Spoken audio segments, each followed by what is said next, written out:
যে শিক্ষার্থী তোমরা অনেকে উপসর্গ একটি ক্লাস চেয়েছো, সেই হিসেবে আমি একটি উপসর্গের ক্লাস তৈরি করার চেষ্টা করবো ইনশাল্লাহ। উপসর্গ দেখো, উপসর্গ উপসর্গ উপসর্গ শব্দের অর্থ কি? প্রথমে আমাকে উপসর্গের শব্দের অর্থ জানতে হবে। উপসর্গ শব্দের অর্থ হচ্ছে উপসৃষ্টি। তাহলে উপসর্গের শব্দের অর্থ কি? উপসৃষ্টি। উপসর্গের সন্ধি বিচ্ছেদ কি? উপসর্গের সন্ধি বিচ্ছেদ হচ্ছে উপ যোগ ধাতু চিহ্ন শ্রী যোগ অ। তাহলে উপসর্গের সন্ধি বিচ্ছেদ হচ্ছে উপ যোগ শ্রী যোগ অ। আর উপসর্গ মূলত কোথায় আলোচনা করা হয়? শব্দতত্ত্ব বা রূপতত্ত্বে। শব্দতত্ত্ব বা রূপতত্ত্বে। এখন হচ্ছে উপসর্গ থেকে যদি প্রশ্ন আসে তাহলে উপসর্গ তুমি কিভাবে অ্যান্সার করবে? এখন আমার মতে প্রথমে উপসর্গের সংজ্ঞা লিখে নিবা। উপসর্গের সংজ্ঞা কি? আমি ক্লাসে পড়াইছি, তোমাদেরকে বারবার উপসর্গের সংজ্ঞা মুখস্থ করাইছি, কারণ উপসর্গ থেকে একটা না একটা প্রশ্ন আসবে, মাস্ট বি। আর উপসর্গের প্রশ্ন আছে দুইটা বা তিনটা। দুইটা প্রশ্ন পড়লে একটা কম থাকবে, যেমন উপসর্গের অর্থবাচকতা নেই, অর্থদ্যোতকতা আছে, এটা যদি তুমি পড়ো আসবে। না হয় যদি এটা মিস হয় তাহলে উপসর্গের শ্রেণী বিভাগ থেকে একটা প্রশ্ন আসবে। তাহলে উপসর্গের সংজ্ঞাটা কি? উপসর্গের সংজ্ঞা হচ্ছে যে অব্যয়বাচক শব্দাংশ ধাতু শব্দের পূর্বে বসে নতুন শব্দ তৈরি করে এবং অর্থের পরিবর্তন, পরিবর্ধন, সম্প্রসারণ ও সংকোচ করে তাকেই উপসর্গ বলে। এখন উপসর্গ কত প্রকার? উপসর্গ মূলত তিন প্রকার। আমরা পড়াইছি উপসর্গ কত প্রকার? তিন প্রকার। এক হচ্ছে কি? বাংলা উপসর্গ। এক বাংলা উপসর্গ। দুই হচ্ছে তৎসম উপসর্গ। তিন হচ্ছে কি? বিদেশি উপসর্গ। এখন দেখো, বাংলা উপসর্গের অপর নাম কি? বাংলা উপসর্গের অপর নাম হচ্ছে খাঁটি বাংলা উপসর্গ। কি উপসর্গ? খাঁটি বাংলা উপসর্গ। আর তৎসমের অপর নাম হচ্ছে, তৎসম উপসর্গকে আর কি বলা হয়? সংস্কৃত উপসর্গ। আর হচ্ছে বিদেশি উপসর্গ হচ্ছে আবার চার প্রকার। এক হচ্ছে কি? ফার্সি উপসর্গ। ফার্সি উপসর্গ। দুই হচ্ছে আরবি উপসর্গ। অনেকে ফার্সি আরবি এগুলা দীর্ঘিকার দেওয়া, আসলে হবে কি? রস্যিকার। ইংরেজি উপসর্গ অনেকেই এখনো প্রচুর, ইংরেজি পরীক্ষা ছিল গতকালকে, দেখে যে ইংরেজি বানান লেখছে দীর্ঘিকার দিয়ে, আসলে হবে কি? রস্যিকার দিয়ে, কারণ বিদেশি শব্দে সবসময় হবে কি? রস্যিকার। 4 নম্বর হচ্ছে হিন্দি বা উর্দু। এখন দেখো, এখানে হচ্ছে ফার্সি উপসর্গ হচ্ছে 10টি। কয়টি? ফার্সি উপসর্গ 10টি, আরবি উপসর্গ হচ্ছে 6টি, ইংরেজি উপসর্গ 4টি, আর উর্দু বা হিন্দি উপসর্গ হচ্ছে 1টি। এখন একটি প্রশ্ন অনেকবার আসে যে বাংলা উপসর্গ কয়টি? আমরা গুলিয়ে ফেলি যে বাংলা উপসর্গ 20টা নাকি 21টা। এখন এটা মনে রাখার জন্য আমি একটা টেকনিক মনে রাখি, একটি গল্প বলি। সেটা হচ্ছে, দেখো, বাংলা আন্তর্জাতিক মাতৃভাষা দিবস কয় তারিখ? বাংলা আন্তর্জাতিক মাতৃভাষা দিবস বা আন্তর্জাতিক মাতৃভাষা দিবস কয় তারিখ? 21শে ফেব্রুয়ারি। কত তারিখ? 21শে ফেব্রুয়ারি। অর্থাৎ বাংলা উপসর্গ হচ্ছে 21টি। তাহলে যদি বাংলা উপসর্গ 21টি হয়, তৎসম বা সংস্কৃত উপসর্গ কয়টি? 20টি। এখন যদি তোমাদের উপসর্গে আসে যে, পরীক্ষা আসে যে উপসর্গের শ্রেণী বিভাগ আলোচনা করো, তাহলে তোমাদেরকে এভাবে লিখতে হবে, কয়টা কি কি উপসর্গ এগুলা লিখবা। এরপর হচ্ছে যেমন বাংলা উপসর্গ কাকে বলে, এগুলা বাংলা উপসর্গের সংজ্ঞাটা লিখবা। বাংলা উপসর্গের সংজ্ঞা লিখি, বাংলা উপসর্গ যে 21টি, বাংলা উপসর্গ কয়টি? 21টি। এই 21টি উপসর্গ লিখবা। 21টি উপসর্গ কি কি?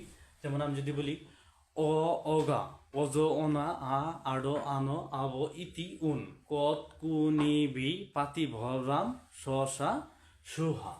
এখন এটা মনে থাকে না অনেকেরই, সেজন্য আমি মনে রাখার বেশ কিছু টেকনিক বলে দিই, তোমাদেরকে বলে দিছি। যেমন অ, অগা, অজ, অনা। তাহলে কি? অ, অগা, অজ, অনা। তারপরে নিলাম আ দিয়ে আ, আরো, আনো, আব। তারপর আনলাম রশ্মি দিয়ে ইতি, এরপরে উন, কত, কু। এরপরে হলো নিভি, নিভি, পাতি, পাতি, ভর, রাম।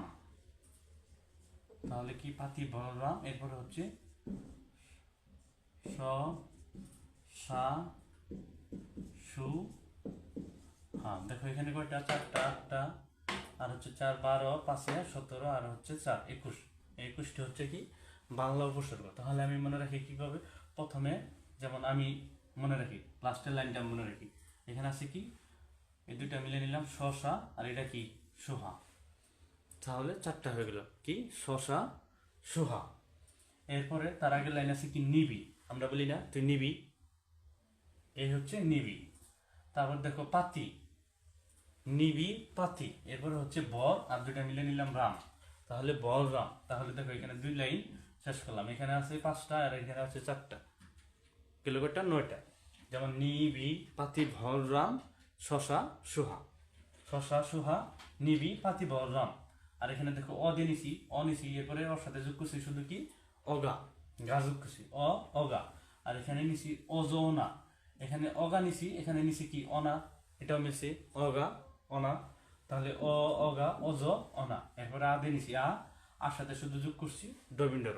তাহলে আর। আর এখানে নিছি আনো, আব। তাহলে আনো, আব, আর, আব, এটা মিলছে। এরপরে ইতি, উন, ইতি, উন, কত, কো। তাহলে এইভাবে মনে রাখতে পারি, এই দুটা মিলে একটা নিব, কত, কো। তাহলে কি হলো, অগা, অজ, অনা, আড়, আনো, আব, ইতি, উন, কত, কো, কত, কো। তারপরে কি, নিবি, পাতি, ভর, রাম, শশা, সুহা। এরপরে আমাকে অনেকেই বলছো, স্যার তৎসম উপসর্গ মনে থাকে না। তৎসম উপসর্গ কয়টি? তৎসম উপসর্গ 20টি। যেহেতু বাংলা উপসর্গ 21টি, যদি একটা 21টি হয়, আরেকটা কি 20টি। তাহলে এই 20টি তৎসম উপসর্গ মনে রাখার জন্য আমি যেভাবে মনে রাখি, মনে রাখার জন্য একটা কবিতা লিখছি, তা হচ্ছে আমি বলি, প্রতি, পরা, পরি, সুষম, নিবি, অবি, অনু, অতি, অদি, দূর, উত, উপনীত। এ হচ্ছে 20টি। যেমন প্রতি, পরা, পরি, সুষম, নিবি,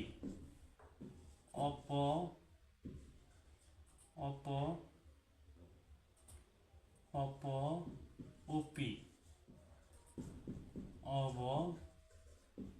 অবি। প্রতি, পরাপরি, সুষম, নিবি, অবি, অনুতি,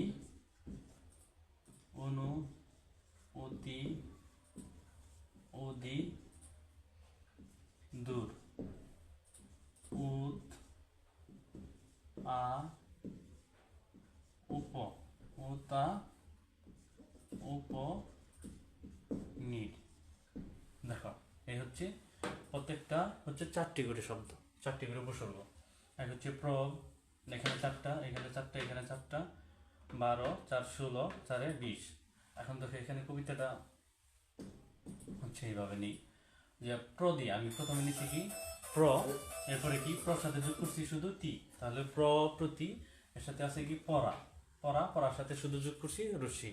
তাহলে প্রতি, পরাপরি। এরপরে কি, সুষম, নিছি কি, সুষম। এরপরে নিছি নিবি, এরপরে কি, সুষম, নিবি। তাহলে দেখো প্রতি, পরাপরি, সুষম, নিবি। এরপরে আসছে নিছি কি, অপি, এর সাথে শুধু রসিকার যোগ করছি, অপি, অবি, কি, অবি।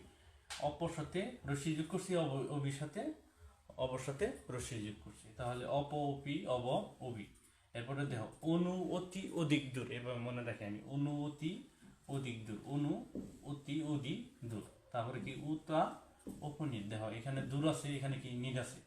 আর এখানে দেখো রস্বীকার আছে, এখানে কি রস্বীকার আছে, এখানে রস্বীকার আছে। তাহলে এই 3টা মিলছে কিন্তু, আর এই লাস্টের এই 2টা মিলছে।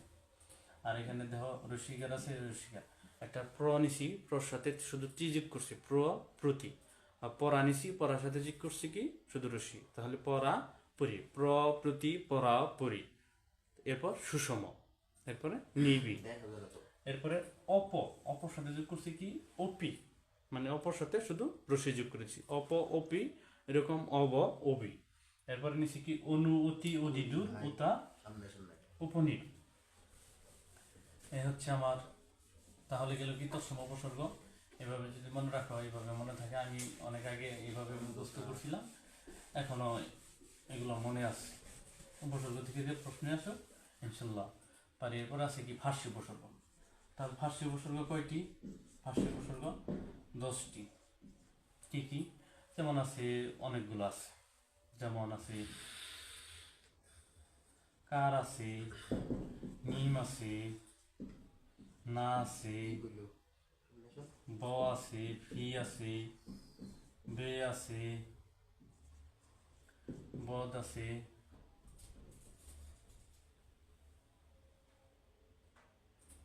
তারপর কম আছে 2 4 6 8,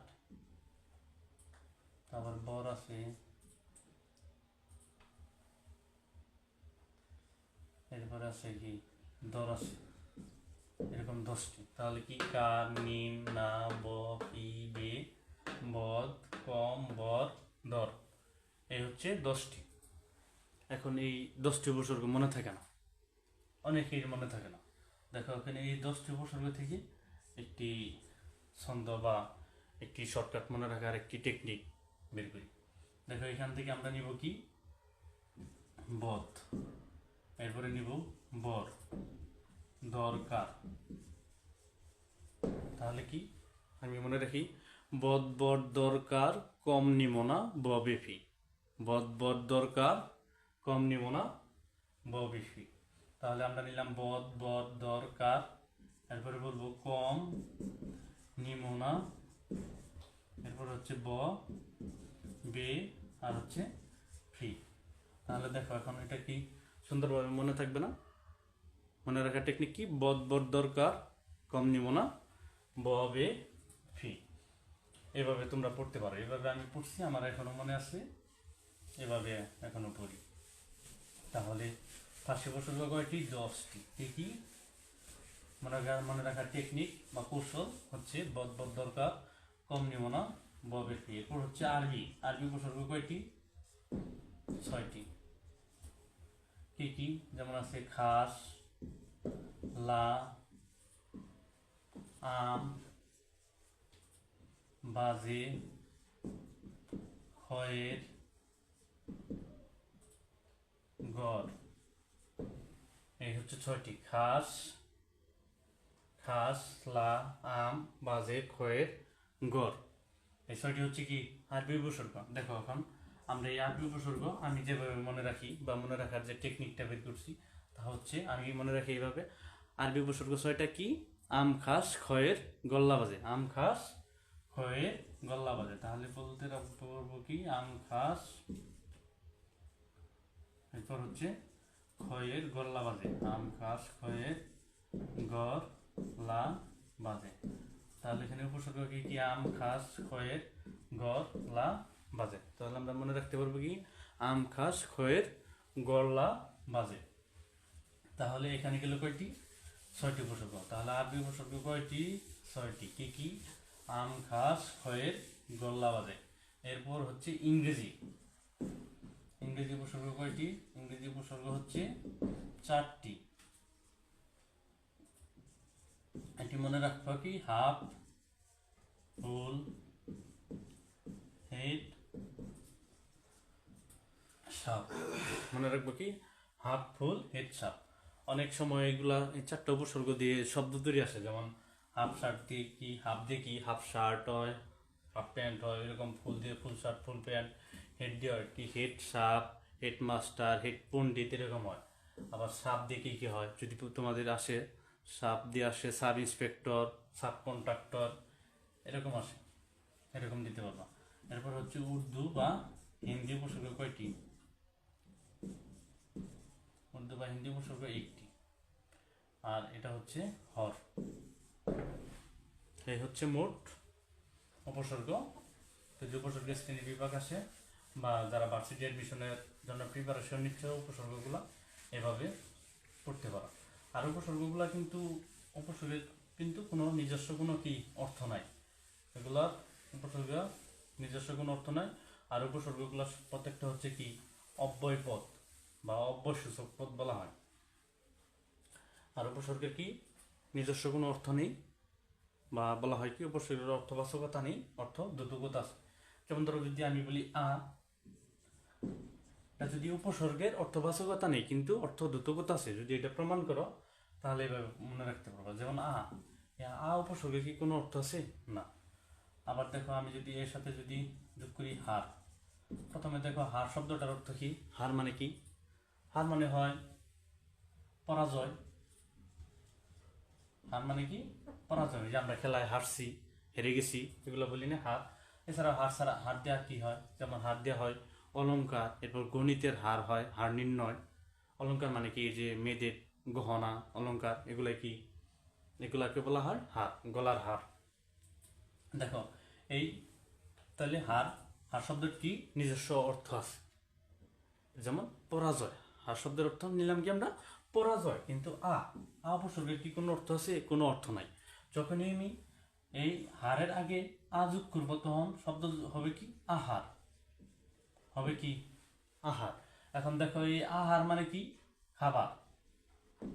তাহলে আগে ছিল কি? হার অর্থ ছিল কি? পরাজয়। আর এর আগে উপসর্গ আসলো কি? আর কোনো অর্থ নাই। এই শেষে হইল কি? আহার। আহার মানে কি? খাবার। তাহলে কি উপসর্গের কাজ কি? উপসর্গের কাজ হচ্ছে, উপসর্গের কোনো নিজস্ব অর্থ নাই। এই উপসর্গটা কি? শব্দের পূর্বে বসে। ইংরেজিতে আমরা পড়ছি না সাফিক্স প্রিফিক্স, এই উপসর্গগুলো কিন্তু প্রিফিক্স হিসেবে কাজ করে। তাহলে এই উপসর্গটা শব্দের পূর্বে বসলো, শব্দের পূর্বে বসে এটা কি করলো? একটা নতুন শব্দ তৈরি করলো। এটা কি নতুন? আহার। আর কি একটা নতুন শব্দ তৈরি করছে না? নতুন একটা শব্দ তৈরি করছে।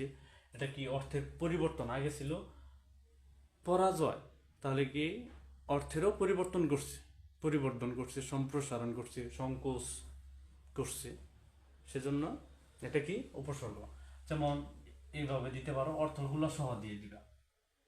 তারপর যদি আমি বলি পুরী, এর আগে কি? পুরী। পুরী যদি হারের আগে বসাই তাহলে হবে কি? পরিহার। পরিহার মানে কি? ত্যাগ করা। অর্থ লিখে দিবা কিন্তু, ত্যাগ করা ব্র্যাকেটে অর্থ লিখে দিবা। তারপর যদি আমি যোগ করি প্রহার, তাহলে হবে কি? প্রহার। প্রহার মানে কি? মারা, মারধর করা বা মারা, প্রহার করা, মারা। তারপর যদি আমি বি যোগ করি, বি, তাহলে বি দিয়ে হবে কি? বিহার। বিহার মানে কি? একটা ভ্রমণের নাম বা স্থানের নাম। তাহলে আমরা এখানে যেহেতু স্থানের নাম দিলাম, যেহেতু বিহার স্থানের নাম আছে, এরকম ভাবে দিবা। এভাবে দিলে এই সবটা যদি এভাবে লিখে দাও এবং অর্থ সহ দাও, তাহলে কিন্তু এটা পুরোপুরি একটি উপসর্গের অর্থবাচকতা নেই কিন্তু অর্থদ্যোতকতা আছে। এটা কিন্তু পুরোপুরি তুমি পরিষ্কার করে বললা। ঠিক আছে, ধন্যবাদ সবাইকে।